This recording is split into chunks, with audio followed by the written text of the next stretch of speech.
think sometimes being limited can actually be kind of a good thing because it pushes you out of the box and makes you be more creative and makes you work on yourself instead of just working on upgrading your gear. Having to work with somewhat limited capabilities actually makes you more creative and makes you learn how to do things yourself instead of relying on some new piece of gear to fix the problem for you. Hey, welcome to the Beginner Photography Podcast. I'm your host, Raymond Hatfield, and each week I interview one of the world's most interesting photographers to learn what it really takes to capture beautiful images so that you can start to do the same. In today's Rewind episode, we are chatting with community member Erika Greco about finding that balance between art and commerce. Now, if you have ever felt maybe overwhelmed by the pressure to turn your photography into a business, trust me, you're not alone. Many photographers struggle with maintaining their passion for photography with the pressure to, this hustle culture that glorifies working yourself to the bone at an unreasonable pace. Today's guest and community member, Erika Greco, shares her journey of rediscovering the joy of photography without commercial pressure, right? Balancing a day job and using photography as a form of artistic expression to keep it fun. So in today's episode, you will learn why you should prioritize passion over profit, how to value your artistic expression, and how to use photography to serve others. And as I mentioned, Erika is a member of the amazing and supportive Beginner Photography Podcast community, and I would love to invite you to come and join us. You can join the community for free by heading over to beginnerphotopod.com/group. Again, that's beginnerphotopod.com/group. We'd love to have you. So with that, let's go ahead and get on into today's interview. I think for these community spotlight interviews, I think it just works best to just kind of start off by just let me know who you are, where you are, and what it is that you do. Yeah, well, my name is Erika Greco. I live in Charleston, South Carolina. So luckily, very beautiful spot to be into photography. And what I do full-time professionally during the day is I manage the box office and ticket sales for South Carolina's largest professional theater company. But by night and weekend, I guess I'd say amateur hobbyist photographer. I love to shoot families, couples, models. And then recently, thanks to COVID, I've gotten a lot more outdoor time and gotten kind of into like shooting birds and things like that too. So yeah, that's kind of how I spend a lot of my time right now. You know what I think is so cool is that like you've been in the group for so long that I feel like I've really seen quite the progression in what it is Oh, that, you shoot and even kind of how you think sometimes when it comes to gear and the shots that you take and your editing that you do. So I really have a lot of questions for you today. I'm super excited to chat. But before we get into that, you do theater now, you love photography. Where did it start? How did photography become important to you? yeah. So I actually went to a magnet high school for the arts. I didn't go to like my local high school. I went to a special school for my specialty that I studied was theater and acting, but they also had a great visual arts program, and it opened up the opportunity to take art classes in different disciplines. And I picked up a photography class and really loved it. And then to prepare for the photography class, I had to get an SLR, film SLR, for us pre-digital kids. Right.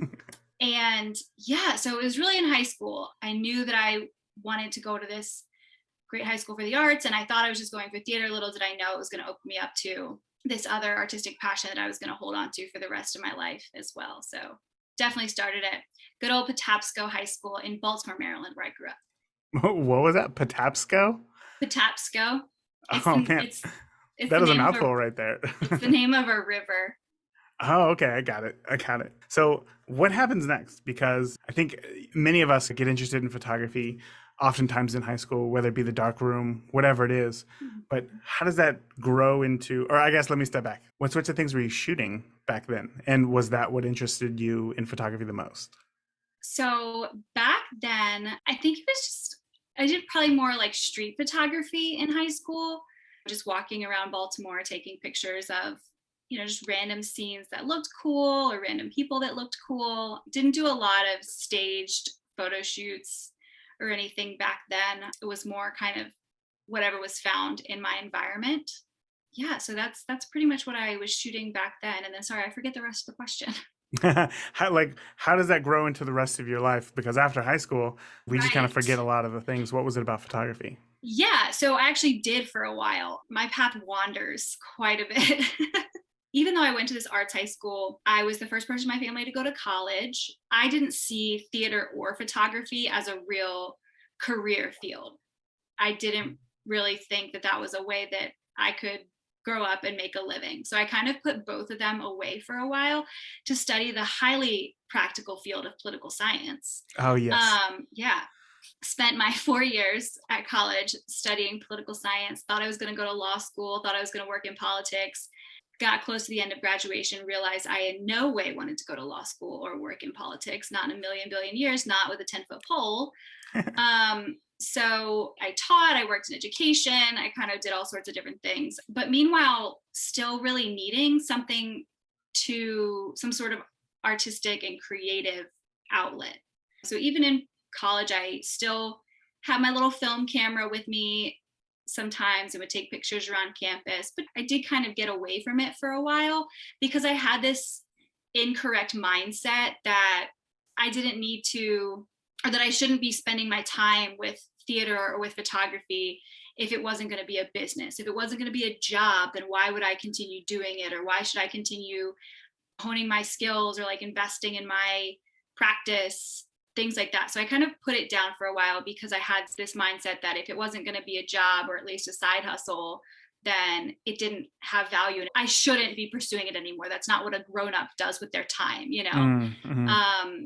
And if you weren't going to try to, and it was impractical, you couldn't make a living being an artist, of course. Of course, So, we all know this. Yeah. right, which is completely incorrect, but I had that mindset. And so I put it away and I didn't do it for a while, even for enjoyment until later in life when I realized that I was missing that piece, that creative outlet that I really wanted and needed and enjoyed, and had learned that there is value in just that, in something not necessarily being a business, because I do not do photography as a business. I already monetized one of my artistic passions. I wanted to keep something just for myself. I Mhm. still do want to keep something just for myself and just for my enjoyment. And I think that for a lot of years I didn't realize that I could that was okay, that wasn't stupid.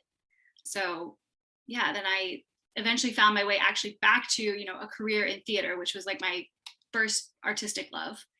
And but still spend a lot of time on photography as well, even though I don't do it as a business, or I'm not aiming to make a business out of it, just because it fulfills me. Now, tell me if I'm wrong here, but it seems like you struggled with that quite a bit because I know that in the group, you have had conversations about charging, you've had conversations about the business side of things. And then it seemed like not too long ago, you were just like, wait a second. No, I'm taking a stand. I'm not going to do that. I do really just love photography for what it is and I guess what it provides for you in the artistic sense. I know that you just kind of explained that there, but can you walk me through that a little bit more? Like, was it because you were feeling like the business side was taking away some of the enjoyment? Because I know that that's something that a lot of listeners also struggle with. So could you share your thoughts on that? Yeah, I think that, like you said, the business side takes away from the enjoyment. I mean, as a business owner, you know that a lot of your time is not spent shooting and doing the things you love. More of your time is spent on the business side of things. Mhm. And I don't enjoy that part. Yeah. My day job revolves a lot around customer service, and even my last job did. And so I don't want to go home and do customer service on the weekends. I Yeah. just have I have nothing left for that. I have no energy left for that at the end of the week. So yeah, it was really about that. Like, how did I want to spend? I love my full-time job. I'm not going to leave it, until they kick me out.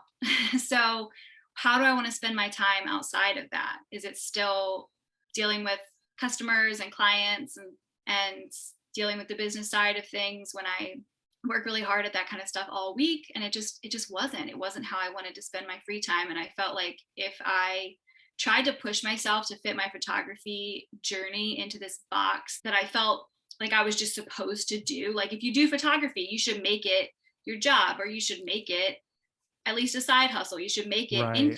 income generating. And I was just doing that because I felt like I should. I felt like I was supposed to. I felt like that Mm, was the normal thing to do, but it wasn't for me. And I realized that why fit my journey into this box that I don't like. So it just doesn't fit. wow. It just doesn't fit for me. And like I said, I work really hard at one of my artistic passions. I've turned that into a job, and that can take some of the like fun and magic out of it sometimes.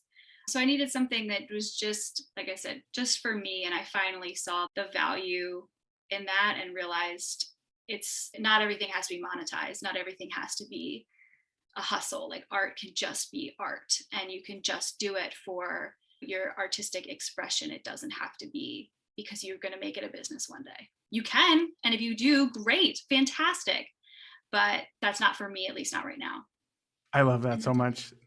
That's absolutely okay. And you're right. I feel like that is also something that gets pushed really hard on people, is that if you're doing this, like, you might as well just turn it into a side hustle. You might as well make that money. Yeah, I feel like we live in this culture of like hustle, hustle, hustle, grind, grind, grind.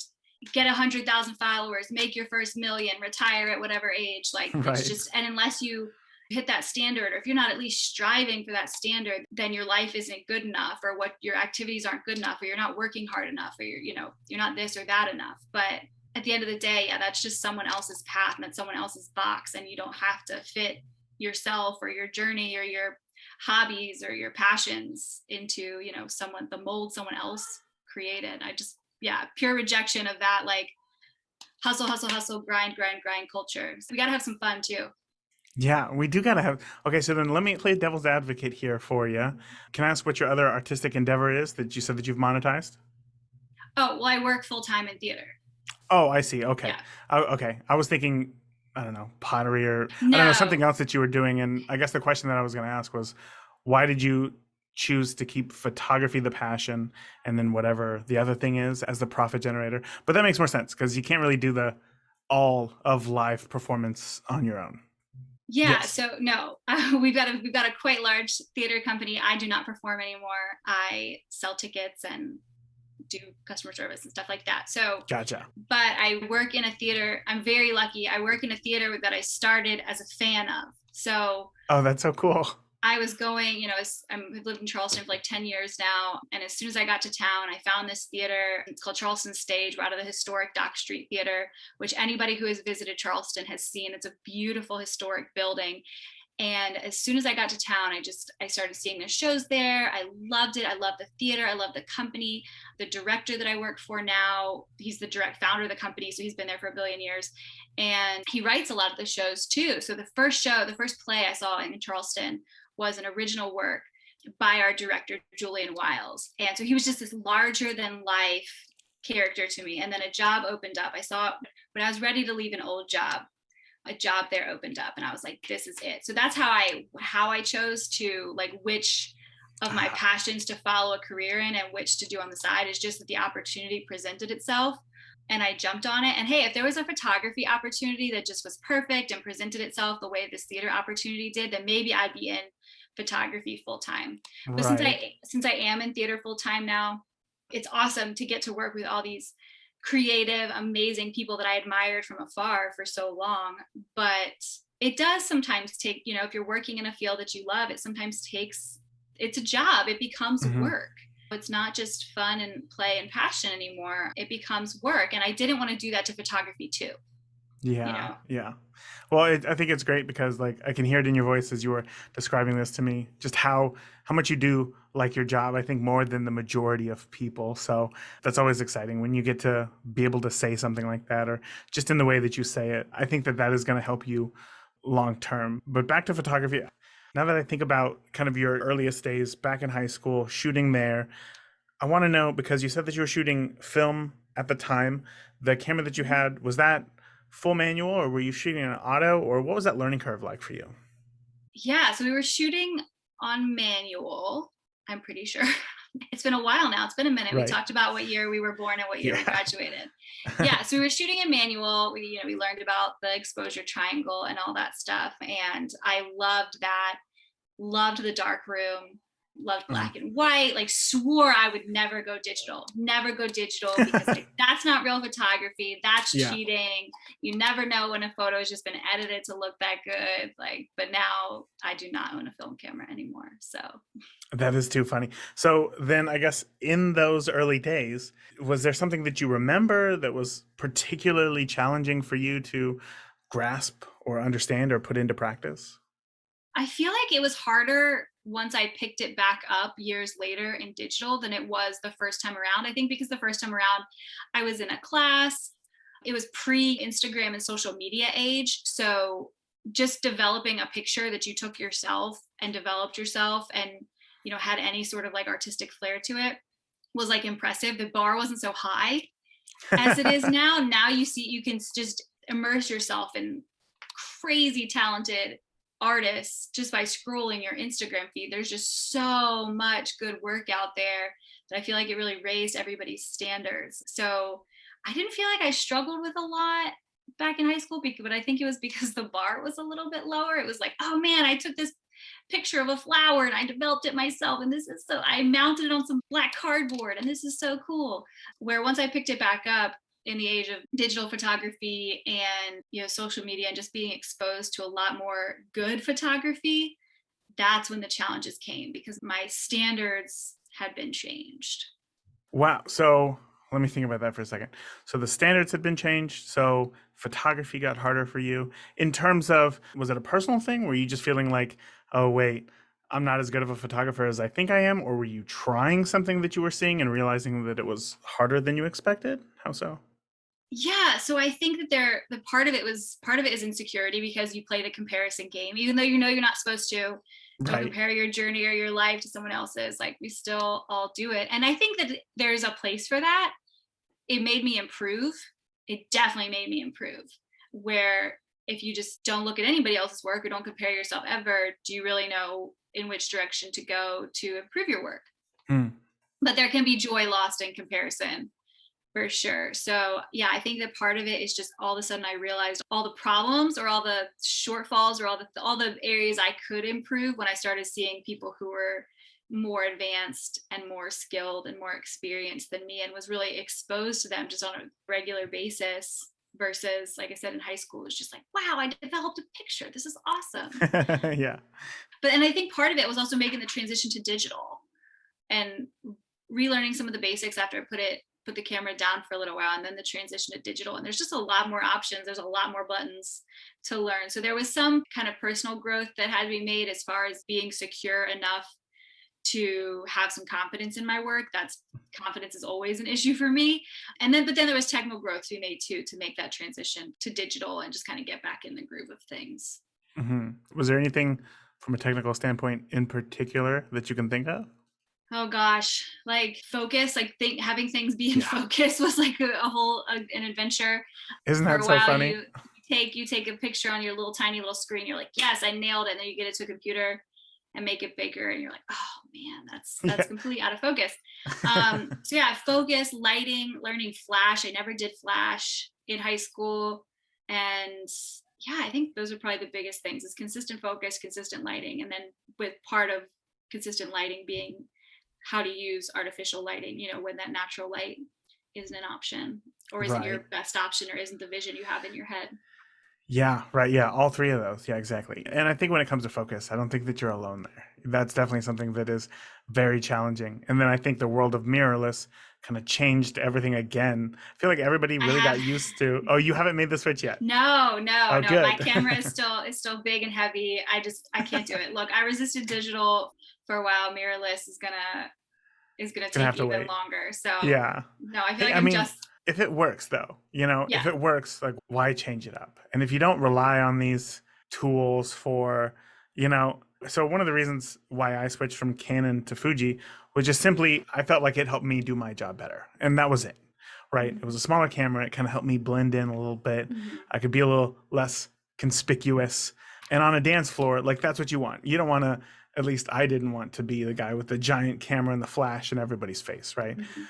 I don't think that if it was just me personally and my personal photography, I'm not sure that I ever would have changed systems. So I don't blame you there. Yeah, I would stick with it until the shutter just falls right off the camera. basically. And plus, I'm like, I've spent enough money on all this stuff. Right? I'm gonna keep it for a while.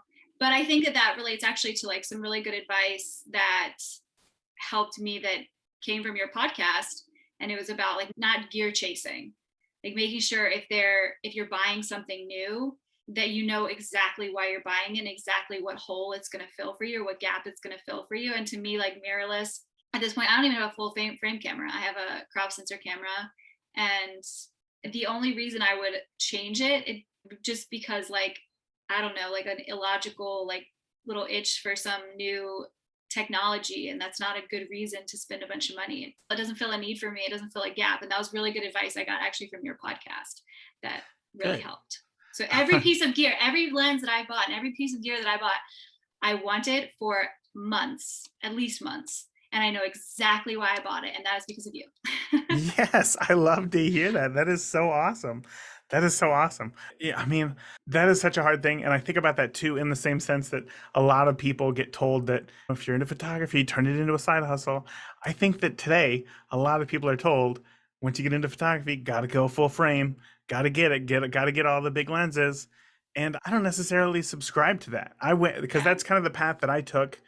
I went to the Canon XT and then the Canon 40D. And then I was like, gotta go full frame, if you're gonna be shooting weddings all the time. So I went to the 5D Mark II. And it was amazing at how fast I realized, wow, my photos didn't change at all. Like Yeah. you expect this monumental Totally. Yeah. change, to shift in your images, but really you're still the exact same photographer as you were before. And there are some technical differences, obviously, some better low light capabilities. But I think overall, it's not going to transform your photography. And I absolutely love that you are like, no, sticking on to this thing. And if I do upgrade, I got to know why. So then let me ask you, what would it take for you to upgrade to full frame?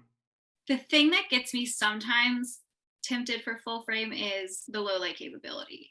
And another thing that I've heard from through some of your feedback in the group and other people's feedback in the Facebook group, which is an amazing community, by the way, is like, oh, just up your ISO. But I don't know what it is, whether it's my camera or just my taste. I don't like it and it drives me crazy. And so the only thing that I think would make me upgrade to full frame is just the low light capabilities. But for right now, I work around it and maybe learn Flash, which I think is a real asset, which is really fun.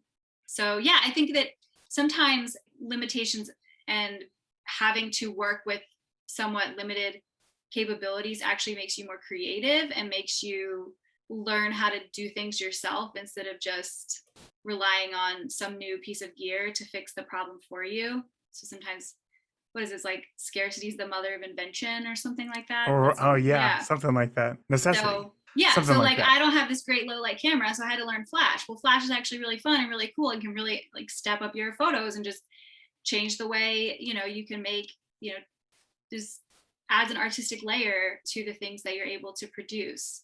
So yeah, I think sometimes being limited can actually be kind of a good thing because it pushes you out of the box and makes you be more creative and makes you work on yourself instead of just working on upgrading your gear. Right. And it's a whole lot cheaper that way too. So let me ask you, what, like, personally, just for you, what's the highest that you would go as far as ISO when you're shooting with your camera? Oh gosh, I start to get annoyed above like 400, 400. 600. Hold on. Oh, can I ask what camera you have? A Canon 80D. 80D. What? ADD. I I actually would. started on you mentioned that you had a 40D, and I Yeah. started my first digital, not film. I don't know what model my film was, Uh-huh. but my first digital camera was a 40D, and then I upgraded to an 80D, and I love that camera. It But did help. 800 That is was, the max for you, huh? I mean, no, I will, but it starts to bother me.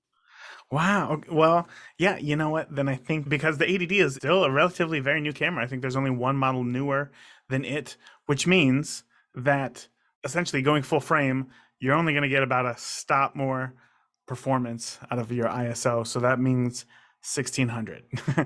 So then Yeah, I guess the question is, would you be willing to spend $2,000 to go up to ISO 1600?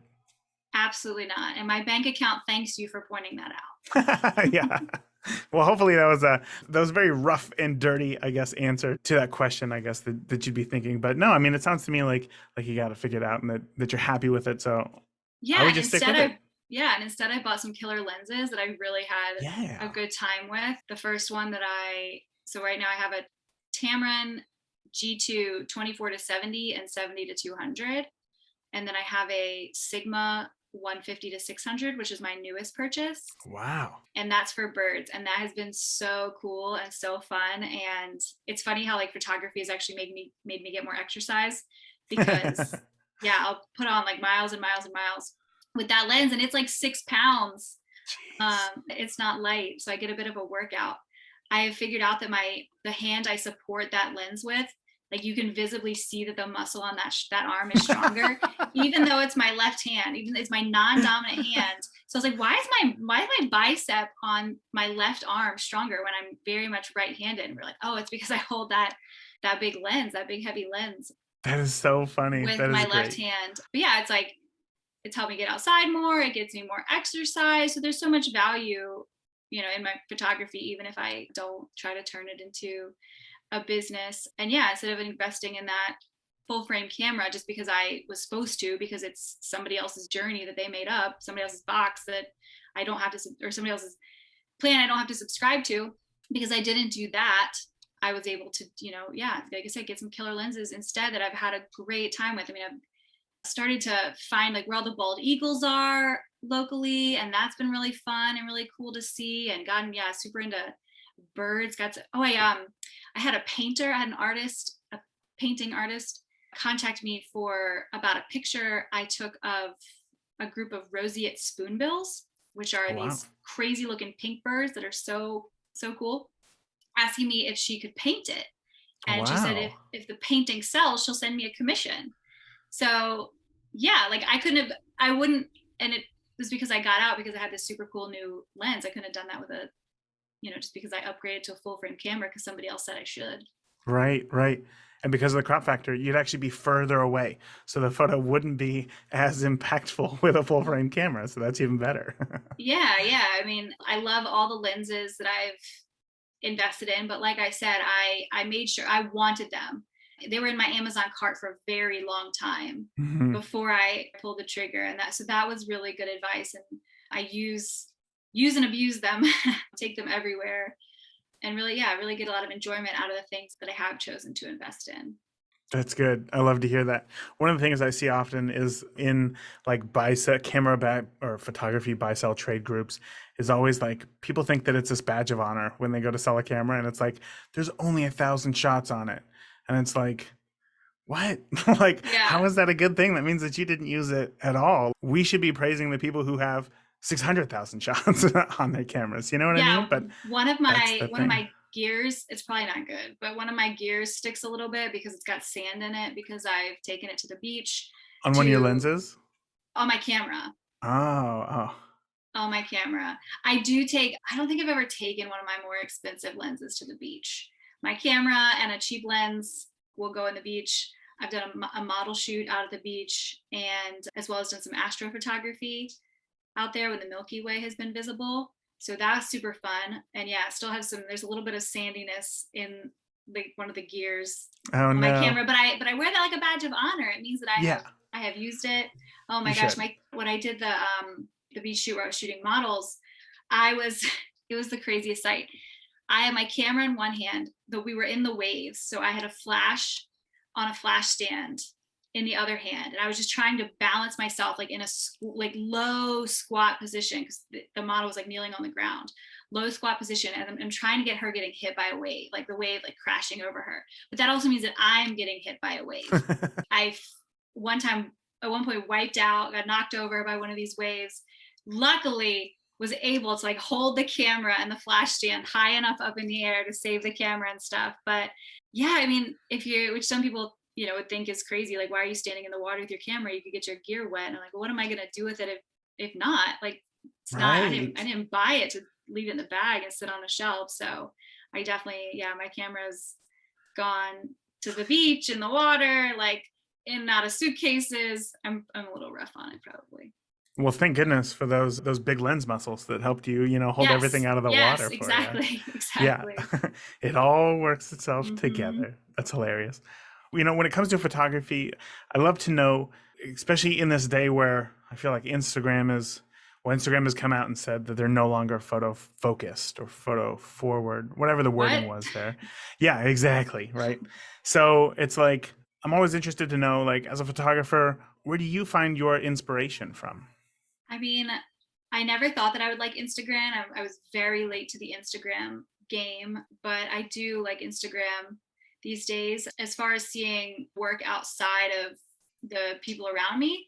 But I would say actually the most inspiration that I have found is from local photographers and then like Facebook communities, because like, two examples, two things that I think were a huge motivational point for me and inspiration to me. One was the beginner photography podcast Facebook group, because I can name people that I feel like have been in the group for years, and we have watched their journey and we've watched them grow so much. And it's a Yes. little bit of not competition, but it just motivates you to like, oh, they're getting better, like I should get better. Watching them improve makes you want to improve too. It makes you realize you can do it because they started out a beginner just like you, and you saw their work, you saw when they were a beginner. It's not some profession, or some crazy advanced artist telling you, oh yeah, sure, I was a beginner at one point. And you're like, yeah, sure you were. You're Right. like born with a camera in your hand. But these are people that we have seen their work progress, in real time right in front of us. And that has been super cool to see in the community. And then the community is just so supportive. Oh my gosh, there's not a nicer Facebook community or Facebook group out there. So that's been a huge source of inspiration. And then also connecting with local photographers and local models and seeing the work that they're putting out has been another really great source of inspiration too. So I would say I don't have like a favorite photographer that's kind of like out there, some well-known name or some other influencer like you. Oh, um shut up. So weird. Stop. so some other famous photographer. For me, it's really, yeah, the people that have grown kind of alongside of me, and the local people that I kind of look up to, and the people on Facebook, like both of those Facebook communities, that we have a local photographer and model Facebook community where people share work, and then the beginner photography podcast Facebook community. I would say that the people in those communities have actually been my biggest inspiration. I mean, first of all, I don't even know where to begin with that, because that's exactly how I feel about, like, you. You were in it pretty much from the beginning. You got to see people and their skills develop as a photographer. And that's how I feel about you and so many others as well. I mean, it's been so much fun to see you develop and your progression from, I mean, everything, even that we've talked about today, from portraits of friends, family. You've done some street photography, some astro photography, night photography. I think you did some selective coloring there in the beginning, like we all do, some slow shutter shots. Um, I will still, that is a hill I will die on. That selective coloring is still appropriate in some situations. I agree. I agree. I'm right there with you. But it's a very small list of appropriate situations, I believe. But over all that time, I feel like, especially now, because you've gone on to shooting models and birds as well. Over all of that, I want to know if you could go back in time and tell yourself something earlier. What piece of advice would you give your greener self about the world of photography? Just dive in. Just don't be so nervous. Don't feel like you have to know it all before you put a toe in. I think that I was hesitant to share work because it wasn't exactly where I wanted to be, or because I saw work that I thought was better than mine. And so I wouldn't share. And what do you have to lose? Dive in, get to know people. Like, there are really cool people in these communities, online and in real life communities. I mean, the photography group around here like meets for lunch once a month. Dive in, get to know people, whether it's in real life or online, and share your work, and just don't be afraid. What do you have to be afraid of? What do you have to lose? That's perfect. Oh my gosh, that is so good. I feel like you're one of those, like, super wise photographers, like, talking to me. I'm like Oh on every gosh. word. I'm like, this is so great. This is so great. Especially because, it's one of those things where when it comes to photography, it is an art. And as you know, when it comes to art, it's very subjective. But that means that you have to project a lot of yourself onto the art itself for it to have meaning. And I feel like just in this conversation with you, I'm getting like this backstage understanding more of your work and how you put yourself into your work here. And it's almost as if all of your photos that I've seen in the past make more sense now after this conversation with you, which I love and I think really lends itself to you wanting to dive in and make those connections. And probably one of the reasons why you are so trusted within the group is because I can tell that you obviously have a passion for this and that you truly do enjoy this. So this has been a ton of fun. I still got a few more questions for you if you still got Yeah, time. You up for it? yeah, of course. Awesome. I kind of want to go back to the Facebook group for a moment Mhm. because this is an area where I love talking to you. I love talking to other members of the group, but there's a few things that I guess being on the outside of it, I'm still always kind of like, I don't understand why it works like this. So for you, you said earlier that you think that it's one of the friendliest places on the internet for new photographers. Why do you think that is? There are so many Facebook groups out there with hundreds of thousands of people. I think we only have 5,000 people in the group. I don't even think it's that, but there are groups with hundreds of thousands of people. Why do you think the Beginner Photography Podcast Facebook group works as well as it does? I'm not just saying this to flatter or anything. It's because of you and the culture that you set. And you're such a nice person. And you made it clear from the beginning that, like, no jerks allowed. This is going to be a nice place. This is going to be a safe place. It's going to be a supportive place. And people who are cocky and arrogant, like, you're going to get a warning and then, like, you're not going to post anymore. And I don't even think it took that many. I haven't even seen the lovely admins give too many warnings to people, because I think it since you started the group, it's been very clear that was going to be the culture of the group. So I think that your personality and your intentionality around that really built a great community. I think you've selected great people to be admins. I mean, people who are, like, just as awesome and supportive and active and thriving and seeing other people thrive. Like, you've got a great team of people that are helping you out with that. So yeah, it's the culture that you guys set. 100%. I think I might edit that part of the podcast out. That felt really weird for No, me don't you to. dare. Don't you dare. It's true. It's true. It's true. And because I know, like, Kimberly Mhm. Irish, right, is one of the admins. And she's just a rock star. Like, one, she's She the is. person that we have seen grow so much since the beginning. So I'll shout her out too. And she does such a great job she's always active in the community, and it's always positive and it's always constructive and it's always supportive. And so I think that, yeah, just the influence that, the group's creator and then the group's leadership has just really keeps it in a really good direction, and it does work really well. I okay, maybe I'll keep that in there because You have to, because now you'd be cutting out Kim's shout out, so you right, can't. I know, yeah, I know. Once you did that, I was like, well, this has got to stay in the episode now. Jeez, you kind of tied my arm behind my back on that one.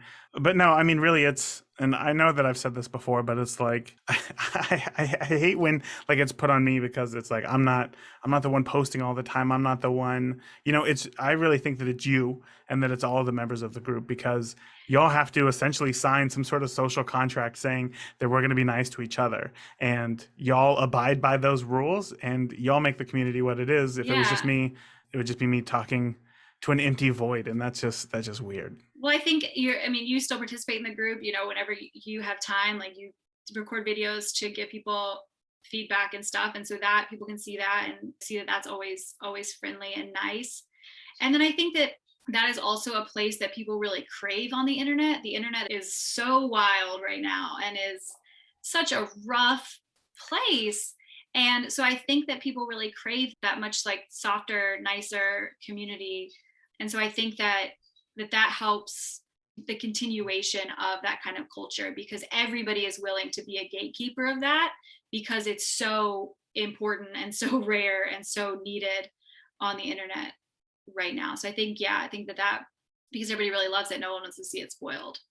Right. Huh.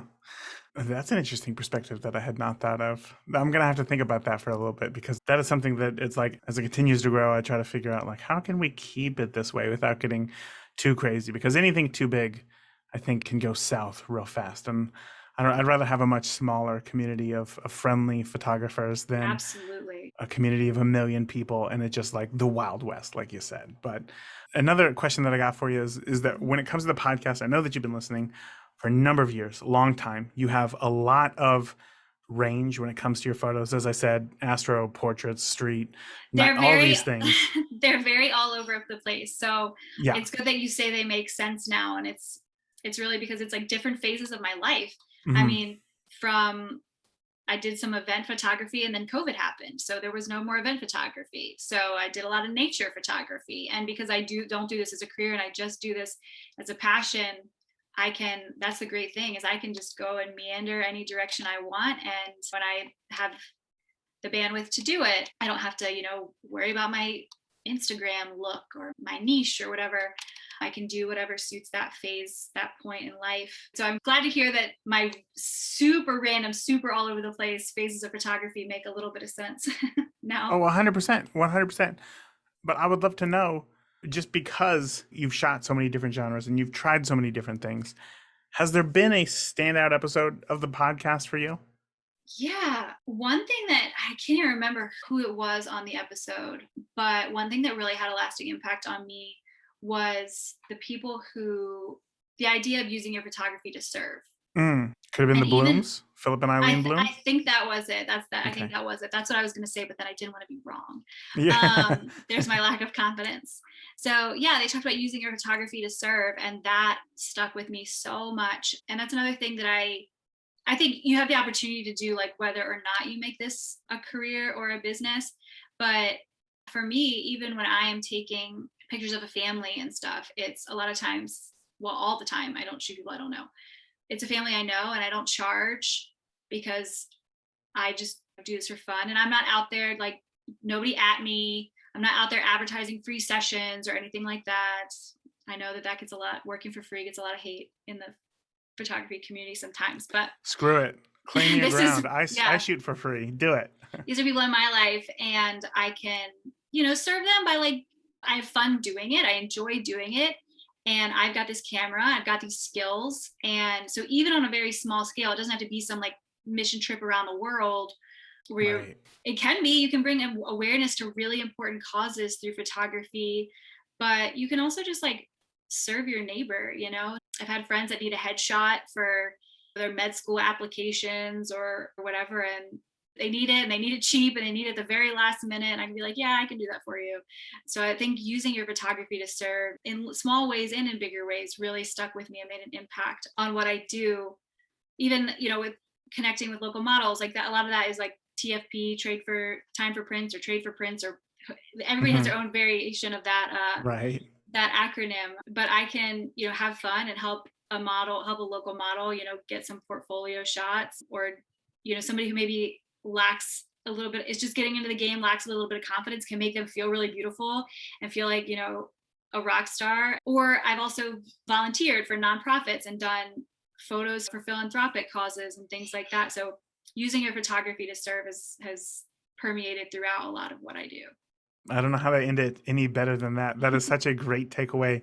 I think that you are going to change a lot of people's minds and their ideas about photography after hearing this little chat that we had here today. So I'm really excited for this. Now, before I let you go, we know that you're in the group, but can you share anywhere else where we can find you online? Yes. So I haven't updated my Instagram in a while, but the best place would probably be Instagram. It's Erika with a K, Erika D Greco, Greco. So Instagram.com/Erika D Greco. I'll get some more photos up there sometime. No promises though, right? No promises. Yeah. I don't know. Like I said, the internet's the Wild West right now. So social media is kind of taking a little back burner time. But when I do post, it's there. Or in the community. Let me ask you one last question. Join the community. Yeah, just join the community. I didn't say it. Erika did. Drink the Kool-Aid. Is there anything that I didn't ask you today that you want to make sure that those new to photography or those in the community know about it? Gosh, I had these things planned out in my head and then I didn't write them down. So I feel like we've covered a lot of it, but I would say one, you're never too old to pick it up. A lot of the people you see on Instagram are going to be younger than you, and you're going to be like, these kids, these young kids are so good. I'm never going to catch up. But one, you're never too old to pick it up. And two, you don't have to have business aspirations to pick up photography. You can just do it for fun, and you'll have a lot of fun doing it. So just take the pressure off yourself. One, to be as good as someone else, or you have to make a business, or you have to have this piece of gear. Take the pressure off yourself, have fun. Your journey is your journey. Thank you for listening to today's interview. Remember, come join us in the free and amazing community of photographers just looking to learn and grow their skills, just like you, by heading over to beginnerphotopod.com/group now. Thanks again for listening to today's episode. And remember, the more that you shoot today, the better of a photographer you will be tomorrow. Talk soon. Thank you for tuning into this week's episode of the Beginner Photography Podcast. If you enjoyed today's episode, please share it with a friend. Start a conversation. Grow together. That is it for this week. Remember, the more that you shoot today, the better of a photographer you will be tomorrow. Talk soon.